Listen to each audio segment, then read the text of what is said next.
Hello, middle school. We're going to crochet. Here's your video. We start with a slip knot. To do a slip knot, lay your yarn over your hand with the tail or the small part of your yarn facing down. Wrap it up and around your fingers to make an X. You're going to put your thumb on that cross where the X is. Pull your loop off your fingers and take your long yarn, that's your working yarn, and push it up through from the back. And you grab onto that working yarn and to the tail and pull gently, and that creates your loop. Then you take your hook, put it through from front to back, and pull on that tail gently, and it will tighten up for you.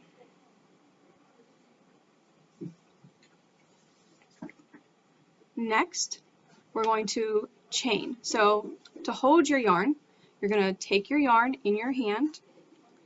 You have one hand that's going to hold all the yarn, and the other hand's going to hold just your hook. If you're right-handed, you're going to be holding your hook in your right hand. Lay your yarn over top of your left hand. I like to pass it through my pinky on the bottom. That's going to help hold the yarn tight whenever we're crocheting. And then you're going to fold it down around your pointer finger. You're going to take the knot that you just made, the slip knot, and you're going to pinch it in these fingers. So we have fingers pinching the yarn that's directly below our hook, and we have our working yarn draped over our pointer finger. And then our working yarn is passed through our pinky to hold it tight. To chain, we're going to do what's called a yarn over and pull through. So yarn over, your crochet hook passes through this letter A, goes around the yarn from the back, and pull through. When you pull through, you're moving this hand that's holding your hook, you're moving it down, and as you approach the bottom, you can see there is a V that it's created right here. You're going to turn your hook slightly so that the head of your hook turns and ducks down through that V and pull through. Then you rotate your hook back up so it's facing up and start again. Yarn over, pull through. Yarn over, pull through. As I'm doing this, I'm constantly moving my pinching fingers up my chain so it's always staying right at the base of where I'm working. Yarn over and pull through. I'm also pulling down slightly with these fingers so that I am creating just enough of a gap to pull my hook through without it sticking. So go ahead and practice chaining for a while, and you'll want to have about 20 chains so that we can start practicing single crochet. So again, it's yarn over and pull through. Yarn over and pull through. So meet me back here once you're feeling comfortable with the chain and you have about 20 of them to work with. Okay, so I have 20 chains, and this is what we're going to work on to do our single crochets. So once you get to the end of your chain row, we're going to chain one more, and that's going to be called our turning chain. That's going to give us the height we need to build up to our next row. So when we do our next row, that last chain is actually going to come up the side a little bit. So to do a single crochet, the first thing we're going to do is skip our first chain. So you can see it looks like a set of a string of braiding, and you want the arrow of the braid to be facing away. We've worked this direction so far. Now we're turning and we're going to work down this direction. So this first chain closest to our hook is our turning chain. We're going to go to the next one, which is located right here. And we are going to go in the top loop. So we have, of these chains, we have a top loop and we have a bottom loop. We're going to work into the top loop. So I'm skipping the first chain here and working in right here. So I'm inserting my hook. So I've now have my working loop and I've inserted my hook into the chain. I'm going to yarn over and pull that through. That's called pulling up a loop because we've pulled the yarn through our chain. Now I have two loops on my hook. I'm going to yarn over and pull through. That is a single crochet. So we've done one single crochet. Let's do another one. So you can see there's kind of a big gap right here. That's where we just worked. We'll move down to the next chain, work into the top loop. So insert your hook. It looks like there's two loops, but there's not. That's your loop and that's your chain. Yarn over, pull up a loop. So that's pulled our working yarn from the back of our chain to the front. So there's two loops on our hook now, and you're going to yarn over and pull through two. So single crochet goes something like this. Insert your hook, yarn over, pull up a loop, yarn over, pull through two. And that's what you kind of say to yourself over and over again as you're doing this.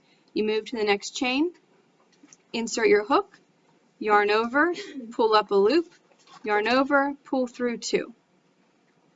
Insert your hook, yarn over, pull up a loop, yarn over, pull through two. Insert your hook, yarn over, pull up a loop, yarn over, pull through two. So go ahead and go the whole way down. I'll keep doing several more, and then I'll meet you back at the end of this row. Insert your hook, yarn over, pull up a loop, yarn over, pull through two.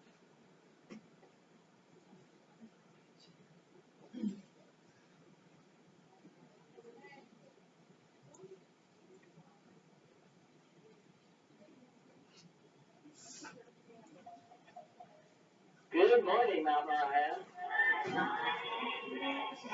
Mrs. Pete, how about you? Okay, so I have done single crochet the whole way back down my chain. I have one chain left, so I'm going to finish out the row. Here's my last chain. I'm inserting my hook into the top loop, yarn over, pull up a loop, yarn over, and pull through two. So that is one row of single crochet. Now we are going to work back the opposite direction, and we're going to learn how to double crochet. If you still need more practice with single crochet, you can just do another row of single crochet. But I'm going to show you double crochet next. So when you're turning your work, you want to take your work that's over here and you're going to turn it like the pages of a book, just like this. That keeps all your yarn back behind your work, which is what you want. If you were just going to do a row of single crochet, you would chain one and then you would start your row of single crochet. Since we're going to do double crochet now, we're going to chain two so that our turning chain is up taller. It's going to give us the height we need for a row of double crochet. So we're going to work into the stitch. Before we were working into a loop, now we're working into a stitch, and this is how we would work the rest of the way around, is working into this stitch. So if you look at the top of your work, you can still see those braids. We're not working into the loops anymore, we're working underneath of both loops. And there's a nice little hole right here that's already kind of naturally formed. That's where we're going to insert our hook. So this is where we're inserting our hook. But for double crochet, we don't insert our hook first. First we yarn over. So double crochet goes yarn over first, then insert your hook, yarn over to pull up a loop. That gives you 3 loops on your hook. You're going to yarn over, pull through 2, and yarn over, pull through 2. That's a double crochet. So let me do several of those for you. Again, you yarn over first, insert your hook, yarn over, pull up a loop, yarn over, pull through 2, yarn over, pull through 2. Again, it's yarn over, insert your hook, yarn over, pull up a loop, yarn over, pull through 2, yarn over, pull through 2. Yarn over, insert your hook, yarn over, pull up a loop, yarn over, pull through 2, yarn over, pull through 2. So I'll do several more of those and then we can meet back at the end of the row.